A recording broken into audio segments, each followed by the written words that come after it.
Hello everyone, welcome to my channel. I am Sunina Sharma. आज हम biology class 11 का 4th chapter start करेंगे प्राणी जगत के बारे में।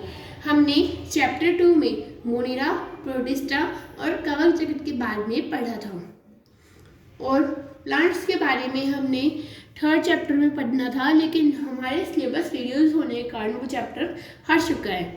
तो लास्ट में देखते हैं, अगर उसके आपको नोट्स मिल जाएंगे। आज हम स्टार्ट करेंगे 4th चैप्टर प्राणी जगत के बारे में। वी टेकर ने 5 जगत बताए थे, उसमें से 3 हमने कर लिए, 4th रिड्यूस हो गया, 5 हम कर रहे हैं, 5 जगत हम कर रहे हैं। उसके अंदर सबसे पहले मैं आपको बेसिक बता देती हूँ। हम सब जानते हैं हमारा जो शरीर होता है वो कोशिका का बना होता है। हमने छोटी क्लासेस से पढ़ते आ रहे हैं हम शरीर की मूलभूत एवं संरचनात्मक इकाई किसे बताया गया है? कोशिका को।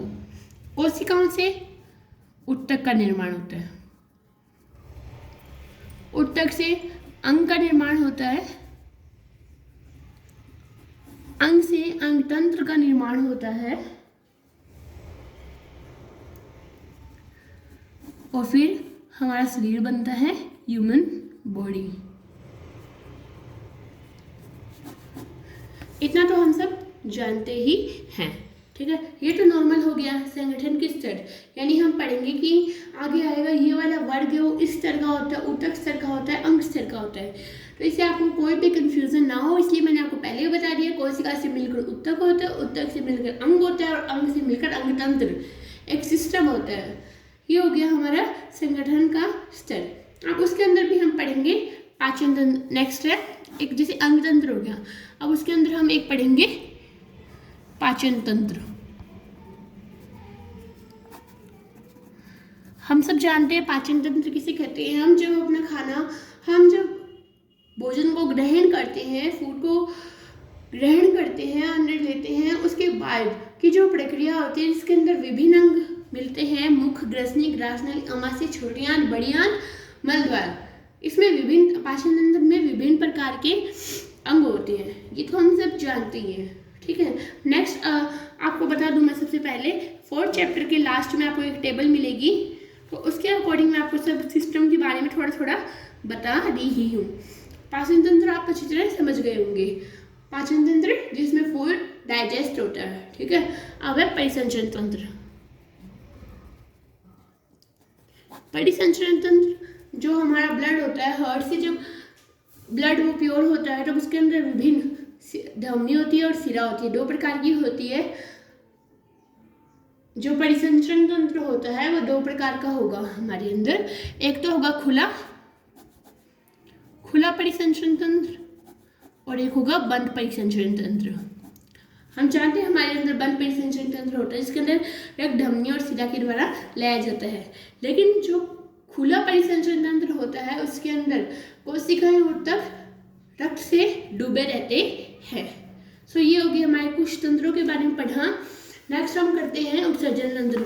उत्सर्जन तंत्र जितना भी हमने भोजन ग्रहण किया है उसके बाद उसका डाइजेस्ट होके उसके अंदर जो विभिन्न पोषक तत्व होते हैं उसका तो अवशोषण किया जाता है और जो वेस्ट मटेरियल रहा जाता है उसको बाहर निकाला जाता है, उसे कहते हैं उत्सर्जन तंत्र।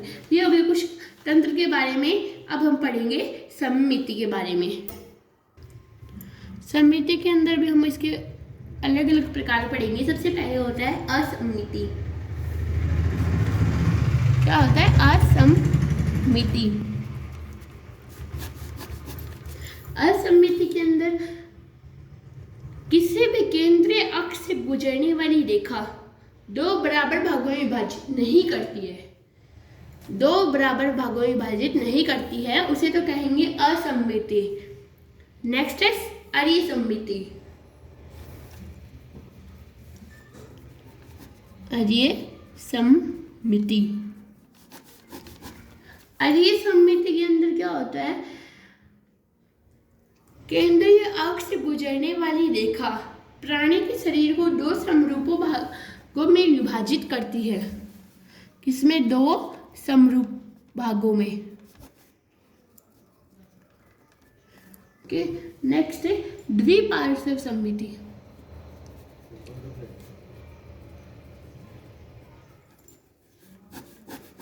द्विपार्श्व सममिति में क्या होता है कि एक ही अक्ष से गुजरने वाली रेखा द्वारा दो समरूप दाएं और बाएं भागों में विभाजित किया जाता है। ठीक है। और अरे सममिति के अंदर क्या होता है कि शरीर को दो अकेंद्रित से गुजरने वाली किसी भी तरह से हम विभाजित कर सकते हैं। ओके, ये हो गया हमारे सममिति के बारे में। अब हम पढ़ेंगे द्विकोण की और त्रिकोण की। द्विकोण की तथा त्रिकोण की।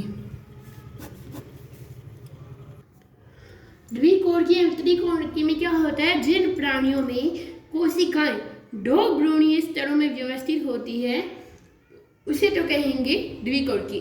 जैसे बाह्य त्वचा को तो हम कहते हैं एक्टोडर्म और आंतरिक त्वचा को कहते हैं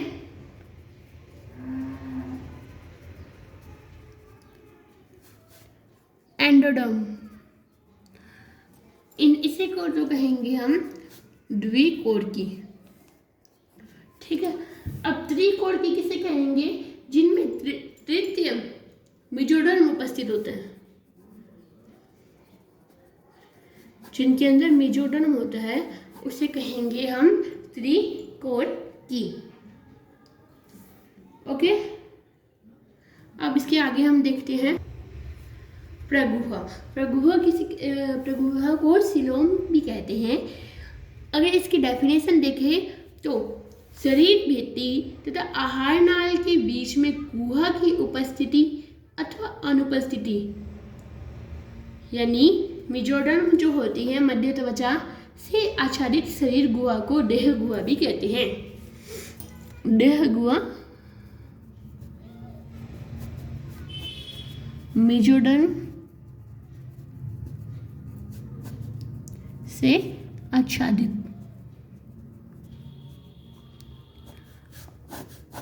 जिनके अंदर ये पाई जाती है उन्हें क्या कहते हैं, प्रगुही प्राणी। प्रगुही प्राणी भी कहते हैं। और जो बाह्य त्वचा एक्टोडर्म तथा एंडोडर्म के बीच एक थैली के रूप में पाई जाती है उसे कहते हैं कूटगुही।